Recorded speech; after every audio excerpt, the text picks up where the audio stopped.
ஐயையோ, பொய்யா பேசுறாங்கப்பா. சென்னை மாவட்டம் அம்பத்தூர் T1 காவல் துணை ஆய்வாளர் தேனி மாவட்டம் பெரியகுளத்துல இஸ்லாமிய நிகழ்ச்சியில பங்கேற்று பாகிஸ்தான் கொடியை ஏந்தி நின்ற தருணம் அப்படின்னு புகைப்படம் ஒன்று சமூக வலைதளங்கள்ல வேகமா பரவிட்டு வருது. இந்துஸ்ரீ அப்படிங்கிற எக்ஸ் தள பக்கத்துல இந்த புகைப்படம் பகிரப்பட்டு அதுல சென்னை அம்பத்தூர் T1 காவல் நிலைய துணை ஆய்வாளர் இஸ்லாமிய கூட்டத்தில் கலந்துக்கிட்டு நம்ம நாட்டுக்கு சட்டத்துக்கு விரோதமா தேச விரோத செயலான பாகிஸ்தான் கொடியை ஏந்தி நிற்கிறாரு.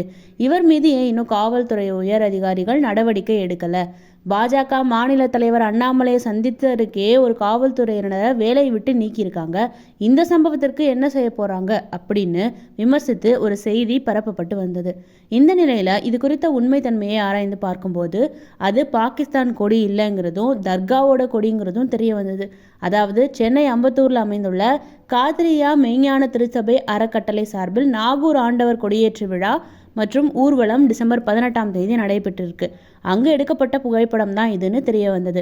அங்கு பாதுகாப்பு பணிக்காக சென்ற காவல் உதவி ஆய்வாளரை மரியாதை நிமித்தமாக இஸ்லாமியர்கள் அழைச்சிருக்காங்க. அப்போ கொடியசைச்சு அந்த ஊர்வலத்தை தொடங்கி வச்சிருக்காரு. இந்த செய்தி தவறாக பரப்பப்பட்டு வருதுன்னு அரசு தனது உண்மை கண்டறியும் குழு மூலமா மறுப்பு தெரிவித்து விளக்கம் அளிச்சிருக்காங்க. ஆனாலும் தர்காவின் கொடியை பாகிஸ்தான் கொடின்னு சொன்னதோட மட்டும் இல்லாம எதிரி நாட்டு கொடியை எப்படி கையில வச்சிருக்கலாம், அச்சச்சோ தேச துரோகம்னு அப்படி இப்படின்னு அள்ளி விட்டு வழக்கம் போல வேலையை காமிச்சிருக்காங்க நம்ம நெட்டிசன். எடுத்து விடுறது தான் விடுறீங்க, இப்படி ஏற்கனவே 7ஆம் பொருத்தமா இருக்கிற 2 நாட்டுக்குமா முடிச்சு போடுவீங்க?